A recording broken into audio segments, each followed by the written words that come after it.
What are you willing to sacrifice to have the love of your crush? Your body, your mind, your life? Or why not hers? Bear is an insecure and lonely man who deeply is obsessed with his friend Nikki, until one day he makes a wish that Nikki loves him more than anything in the world.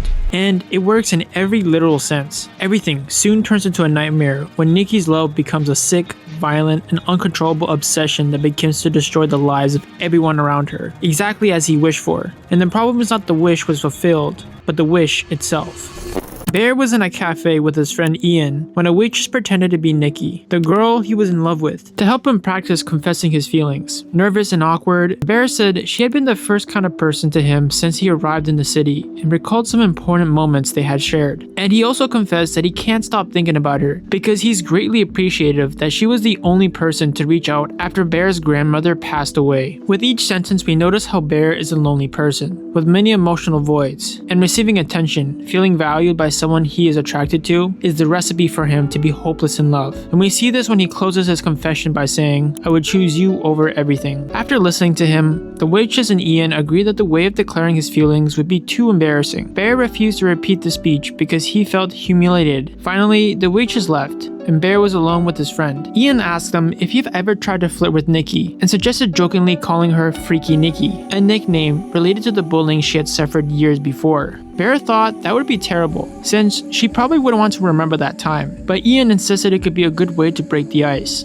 Bear plans to ask Nikki out on a trivia night, but Ian shuts it down, telling him not on a trivia night. He doesn't want Bear ruining their weekly gathering night. He better do it some other time. Later, upon returning home, Bear found his cat Sandy dead in the living room. He discovered that the animal had ingested some of his nanny's medication that he accidentally left within its reach, which caused him to suffer a severe emotional breakdown. But then we cut to a scene where Bear is stalking Nikki's profile. In his head, he thinks she's the solution to his sorrows. A call comes in from Nikki herself. Bear doesn't tell her about his cat. He laughs and talks to her like nothing's wrong. She called him to ask if he was going to the bar that night. Bear replied that he wasn't planning on going because he was busy with some errands. But Nikki insisted, saying they needed his intelligence for the trivia. After talking a little longer, Bear decided to go.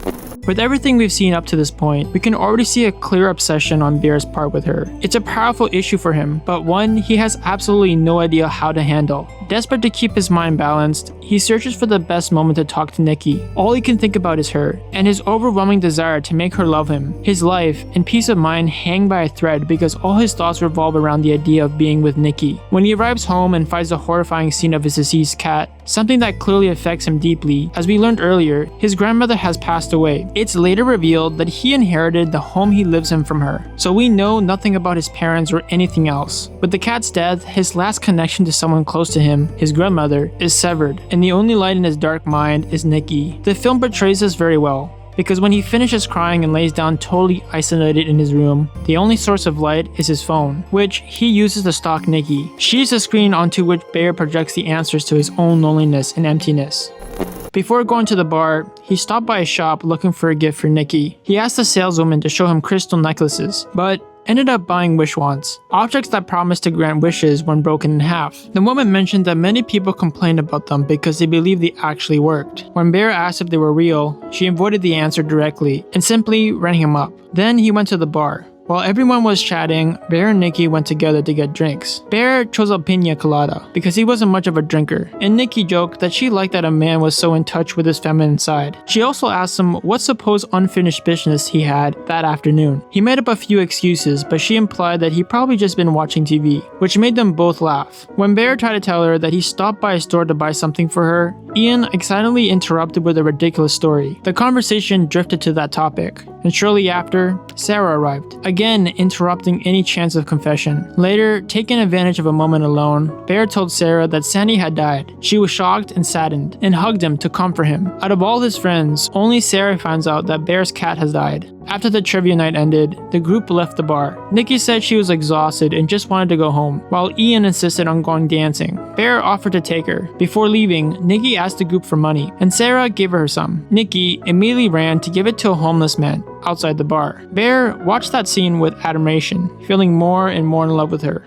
During the drive home, Nikki expressed her grief over Sandy's death and told him he could call her anytime he felt unwell. Nikki confessed that she was no longer happy at her job and wanted to do something different with her life, especially to start writing. She explained that she wanted to experience love, not necessarily romantic love, but a real love story. Bear didn't quite grasp the difference, and she remained silent for a moment. The extended silence gives weight, signaling that distinction being raised is central to understanding the characters, more than a discussion about literary genres. It reveals a fundamental difference in how Bear and Nikki understand love itself. For Bear, love is filtered through the lens of romance. Romance narratives tend to emphasize idealization, fantasy, and excitement of emotional possibility. They often revolve around attractive, desirable characters and an almost perfect setting, and the exception of a satisfying ending. This mirrors Bear's feeling towards Nikki. Like someone caught up in a crush, he projects an ideal image onto her, becoming attached not only to who she is, but also to the imagined future he constructed around her. His inability to distinguish between a romance and a love story reflects the fact that he views love primarily as a fantasy built on admiration and desire. Nikki, by contrast, approaches love from the perspective of a love story. Love stories are generally more interested in the realities of human connection than in romantic fantasy. They acknowledge imperfections, emotional implications, and the ways people can disappoint one another. Their endings are often ambiguous and bittersweet, or even tragic. Nikki sees Bear through a more grounded perspective. Rather than idolizing him, she recognizes his weakness and limitations, his insecurity, hesitation, lack of direction, and difficulty making decisions. She understands him as a complete person, rather than an idealized version of one. While Bear's feelings are shaped by an exaggerated image of Nikki, Nikki's understanding of Bear is rooted in a realistic awareness of both his strengths and flaws. Finally, Nikki confessed that he was the only person she could truly talk about these things, and thanked him for always being kind to her, even when she seemed distant to everyone else. Bear then decided to give Nikki the gift he had bought her. However, she said, "Ew," and confessed to feeling strangely nervous, which was an awkward moment, and he didn't give her anything. Nikki asked Bear about him and Sarah. It's obvious that Sarah has feelings for Bear, but Bear only sees her as a friend. Nikki says that when she has a crush on a guy, no one ever knows. Bear tries to ask her out, but he can't get the word out. As she's leaving, he calls her Freaky Nikki, something that deeply upsets her. She asks him at point blank, "Do you like me?" Bear still can't say it. The question left Bear speechless. Although she is giving him the perfect opportunity to confess, he implicitly denied his feelings, and Nikki decided to leave.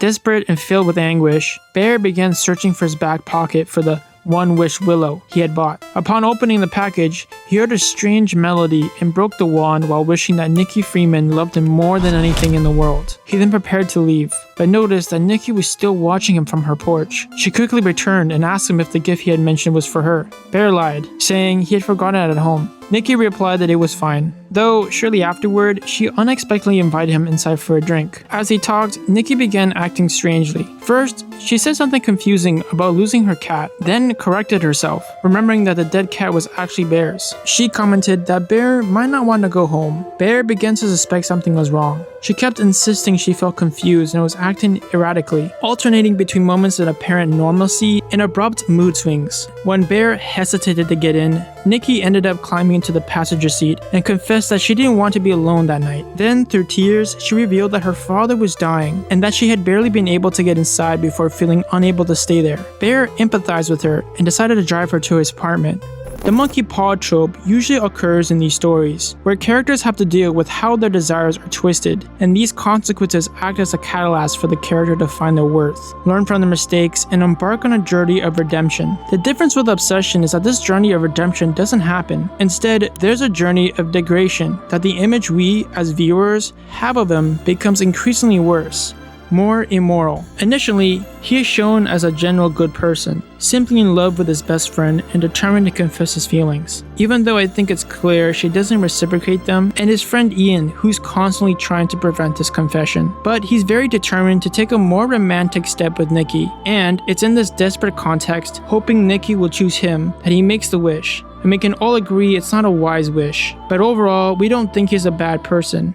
Immediately after making the wish, Nikki starts acting eerily strange. The first thing she did was sniff the air and said that the place smelled like him. Then she quickly settled into the bedroom while Bear tried to understand what was happening. He offered her the chance to stay as long as she wanted and suggested she rest, but Nikki asked him to sleep with her that night. Bear agreed, though he felt uneasy when she casually began undressing. Lying together, Nikki rested her head on his shoulder, confessed that she needed this. Bear was both nervous and excited. Suddenly, she turned and kissed him, but the moment was abruptly shattered when Nikki screamed in terror and fell out of bed. Between desperate apologies, she claimed to have seen something. She insisted she had only suffered a panic attack and ended up sobbing uncontrollably. Bear tried to calm Nikki down and decided to sleep on the floor next to the bed. However, unable to sleep because everything that had happened, he went to his computer to research the strange one-wish willow. It seemed to work for half the people, and not for the other half. This unsettled him even more. When he returned to the bedroom, he found Nikki awake and waiting for him. She insisted he go back to bed with her, and after some initial reluctance, Bear eventually gave in. The next morning, he woke up alone.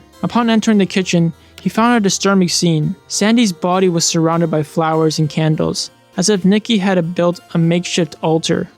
Remember how I said we'll start feeling increasingly worse about our protagonist, Bear? Well, something I didn't mention, which is an important symbol throughout this film, is his cat, Sandy. When Sandy dies, although he dies from ingesting pills belonging to his late grandmother, it's obvious that the cat dies to Bear's negligence. He left a child-proof prescription pill bottle open and out. He's living in his grandmother's house, and it seems he hasn't quite made it his own yet. It's unknown if Bear was using these pills for his own purpose, and that's why they were laying around, but regardless, he didn't mean to harm his cat, yet he was responsible for its sad end. This serves as foreshadowing for what will happen with Nikki. Also, I didn't mention at the beginning, but he disposes his pet in a garbage bag, something none of us who have pets would ever consider. We would all give him a proper burial. And since we're back to the scene, it's curious how when Bear is crying, the camera shows us photos of Nikki and Bear.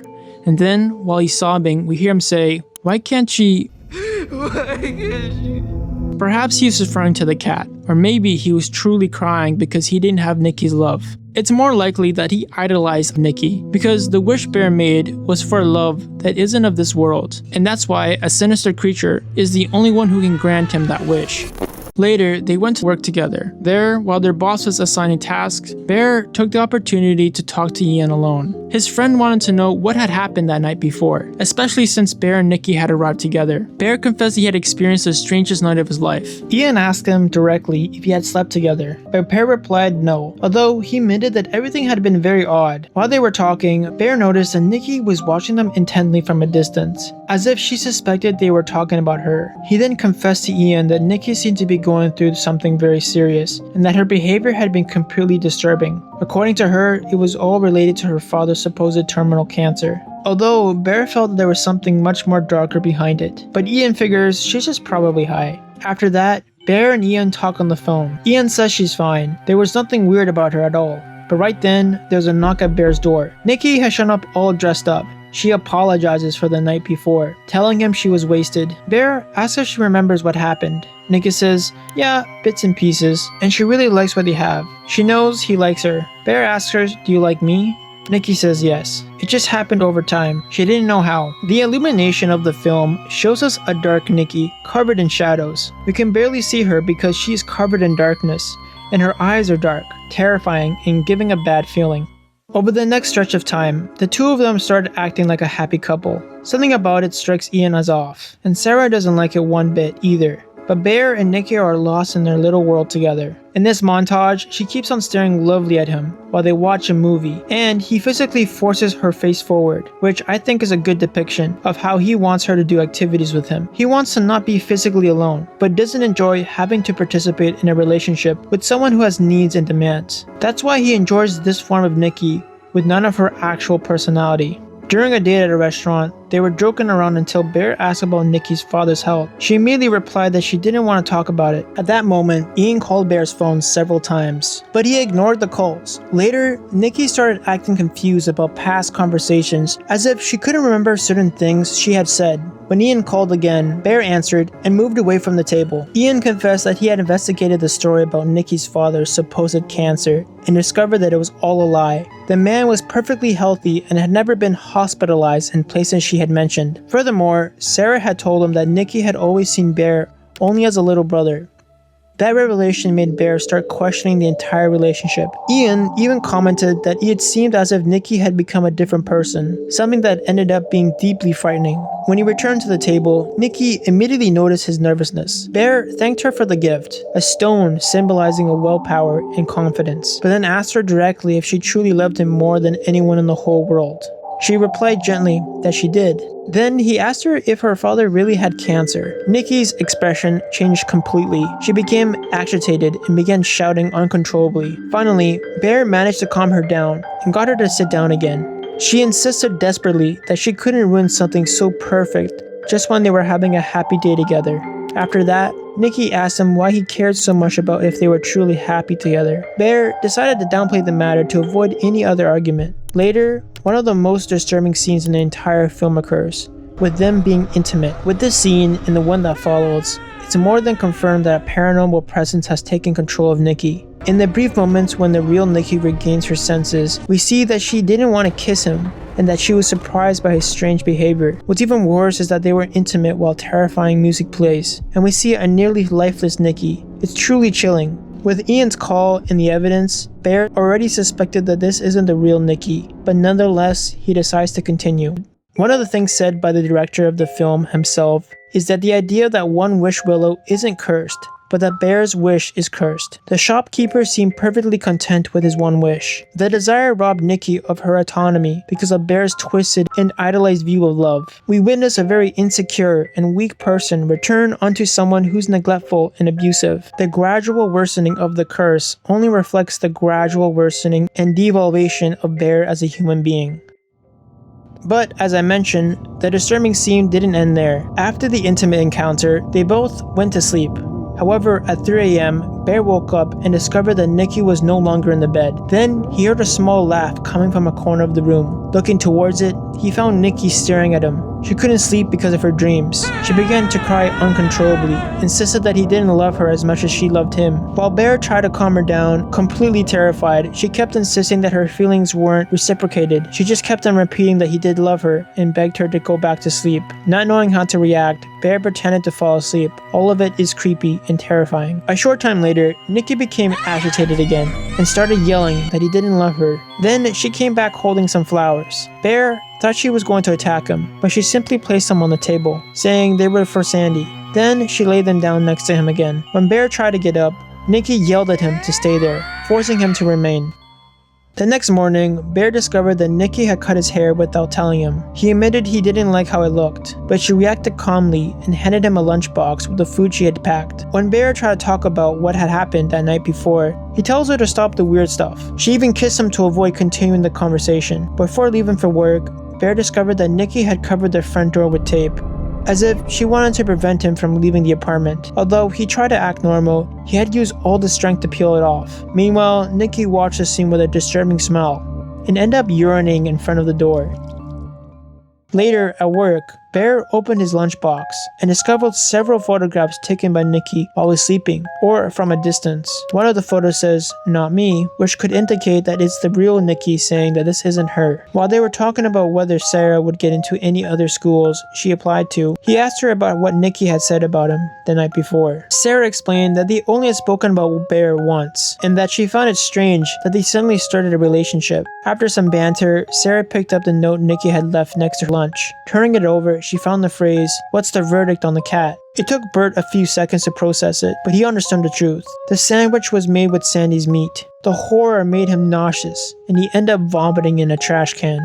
That night, Ian asked Bear to drive him home. During the ride, they talked seriously about Nikki. Ian couldn't understand how Bear had gone from thinking she was having a mental breakdown to acting as if everything was fine. Although Bear insisted Nikki was doing better, Ian still believed the situation was dangerous, trying to change the subject. Bear mentioned the party Ian was throwing that night and asked him why he had been invited. Ian admitted he hadn't planned on including him because he considered his relationship with Nikki unhealthy. However, he ended up inviting him, though he clarified it would be a guys only night. When he was alone in the car, Bear remembered that One Wish Willow had a number and called customer service. A man answered with a complete indifference. A customer support asks if he wants to cancel his wish. Bear says no, he just wants to change it a little, to which support says that it isn't possible and if he has anything else to ask, he should go ahead. Bear asks, is her love real? The voice says, "Just because you chose this for her doesn't make it any less real." Bear remains silent because deep down he knows that this is not the will of the real Nikki.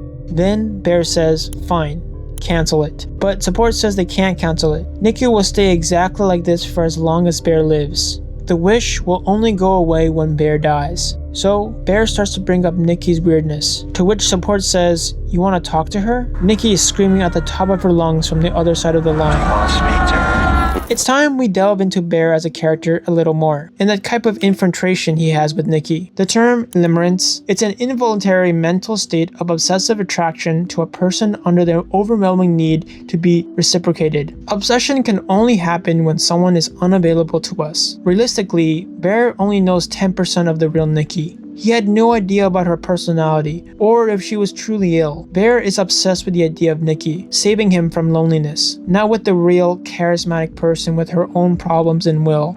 That's why desire consumes her of her own free will. Limerence is the wish that any other human being would simply love you in the exact way that you imagine. It's on demand. It's without their own personhood getting in the way of the fantasy. In your fantasy, it's shaped by your projection onto that person. It's objectifying the person that you supposedly love and robbing them of their identity, their agency, and the right to inject you, or do something that goes against your fantasy. We see this when he asks for them to alter the wish before canceling the wish, still hoping to control her autonomy as much as he can, because his cowardice and insecurity prevented him from telling Nikki to her face that he likes her, and he's unable to let her go at all, even though he knows that none of this is right.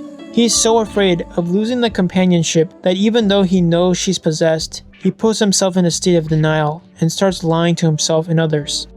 Upon returning to the apartment, he found Nikki in a sorry state, covered in sweat, feces, and urine. She explained, embarrassed, that she might have eaten something spoiled, and confessed that she had been waiting there for him the whole time. As she went to take a shower, Bear asked her directly if she had really cooked the cat. From the bathroom, Nick replied absentmindedly that she had. The moment he mentions boys' night, Nikki says she's coming with him. Bear tells her it's only a boys' night. Nikki starts screaming like a demon because Sarah told her she's going. When they arrived at the party, Ian reacted with an obvious annoyance. Later, they joined the rest of their friends, who were playing a board game while drinking and participating in group challenges. During one of the jokes, Nikki began laughing in an exaggerated and disturbing way, making everyone uncomfortable. Shortly after, it was her turn to play. She began telling an extremely dark version of Hansel and Gretel. Full of disturbing innuendo, the atmosphere became awkward, and no one knew how to react. It's a poem that leaves us speechless, filling us with a feeling of disgust. It will convey what Nikki felt when she was with Bear. Rejection and disgust. Nikki saw Bert as a brother, and Ian and Sarah make this clear to us. But we never imagined the way Nikki would also tell us this would be through these words. And for this reason, she recited a slightly altered story in which Hansel and Gretel, being brothers, have intimate relationships every night. This poem describes that situation in the most grotesque way. Almost at the end, she mentions a love so great that only a branch willow tree could conjure, which would definitely understand as the one wish willow conjurer, or by its definition to produce magically this grotesque and disgusting relationship in which the real Nikki feels completely trapped. She looks at him straight in the eyes, but Bear is unable to hold her gaze. He knows perfectly well that this is the real Nikki speaking. Next, it was Bear's turn. The challenge was to kiss the person sitting next to him, who at that moment was Sarah. As soon as she heard that, Nikki immediately stood up, pulled Sarah aside, and took her place in front of Bear. After an awkward kiss, she began to say out loud that no one ever understood what it meant to love someone as much as she loved him. Then she started yelling at the group that they would all die without ever experiencing a connection as intense as the one she felt with her boyfriend. Silence filled the room as everyone watched the scene uncomfortably. Ian, exhausted by the situation, asked her directly if she was really okay. Nikki simply started laughing and assured everyone it had all been a joke. However, shortly after, she became agitated again. While stroking Bear's hair, she suddenly reacted as if she was the real Nikki trying to come back. She then began violently banging on the table and then grabbed an object to repeatedly hit her face until it bled. She was screaming, "It's not me," just like she wrote on the photos. Everyone present begged in terror to stop, while Bear watched the scene completely blank, aware that this behavior was a direct consequence of the wish he had made. Later, Bear tried to take her to the emergency room, but she refused to go in. Back at home, they sat at the table in awkward silence. When Nikki tried to touch him again, Bear asked her why she acted that way and confessed that she was scaring all of her friends. Nikki replied that she knew perfectly well that Sarah had feelings for him, trying to calm her down. Bear began telling her that she was beautiful and normal, though it sounded more like an attempt to convince himself. Finally, he asked her if she really loved him. Nikki responded by staring at him, saying yes, because she was freaky Nikki. Those words broke him completely. Later, they argued about whether what they had was actually considered real love. Bear confessed that he wanted the relationship to work, but explained that they needed space and that she should go back to her place, at least for one night. Nikki burst into tears and insisted she wanted to be herself, but she couldn't anymore, so she would end up becoming whatever he wanted. Bear tried to calm her down, saying he just wanted her to act like Nikki, but that only upset her more. Through her tears, she desperately repeated that she couldn't be herself. Then she apologized again. As Bear, on the verge of tears, finally Bear confessed that he wasn't real and that he was scaring him. She insisted he would never hurt her. Then Bear suggested she sleep alone that night while he rested elsewhere and returned in the morning. Although she agreed, she soon began frantically searching through furniture. When Bear asked her what she was doing, she replied that the bed would be too cold if she slept alone, and disturbingly hinted that she might hurt herself that night. Then she told him the other option was for him to sleep with her. She doesn't act loving towards him. She's obsessive, she's jealous, she's possessive, controlling, and, at times, manipulative. The wish applied his limited conception of love, and what is his projection of love towards Nikki, and the wish simply reflected back to him. Later, while they were both laying in bed, Bear received messages from Sarah, who needed to talk to him, and decided to go to his house. When Bear tried to leave without waking up Nikki, he heard a different voice. It was the real Nikki, begging him to kill her and not wake up the strange version of herself. And then Bear asked, "What's so bad about being with me? I've never been with you, Bear. Just kill me." And in that moment, Bear's ego is so wounded, leaving the real Nikki in her hell.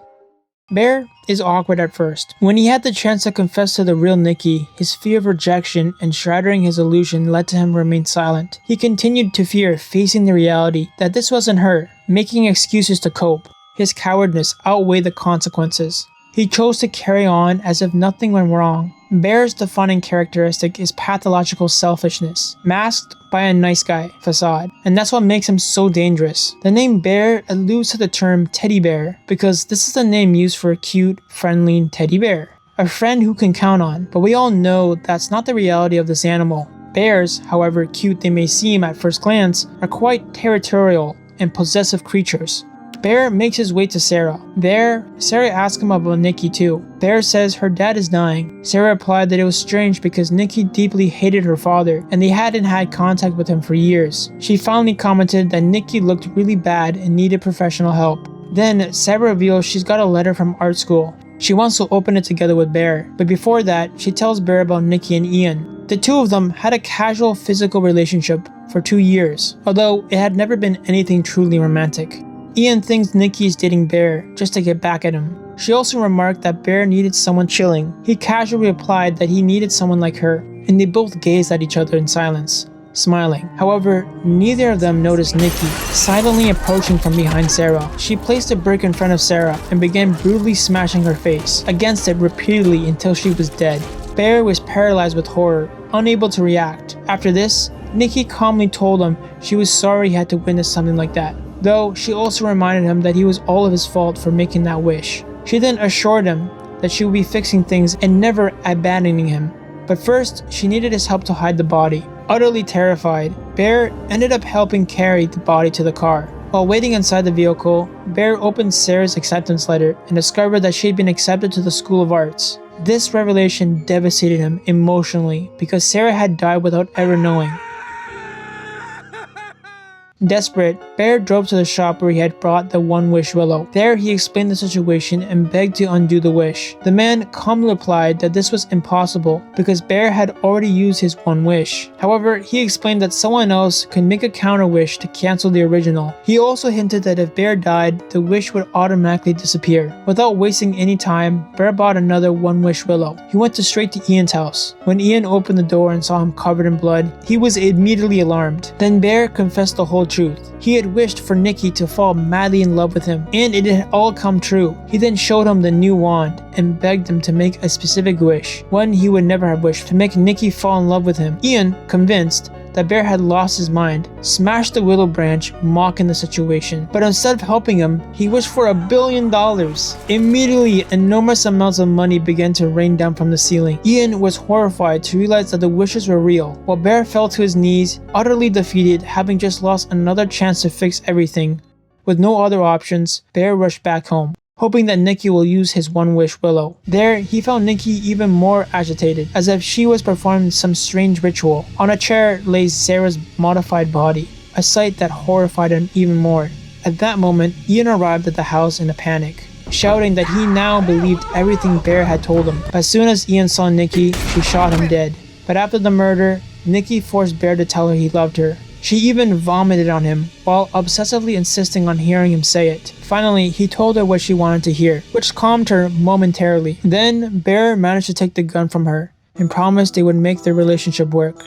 However, when Nikki began to speak excitedly about spending all of eternity together, desperate, he ran to the bathroom and locked himself inside. As Nikki tried to break down the door, inside the bathroom, Bear realized the only way to break the cycle was to pull the trigger. First, he tried to muster the courage to use the revolver he had taken from Nikki, but he couldn't bring himself to shoot himself. Finally, he took all the pills Sandy had accidentally swallowed earlier and consumed them all.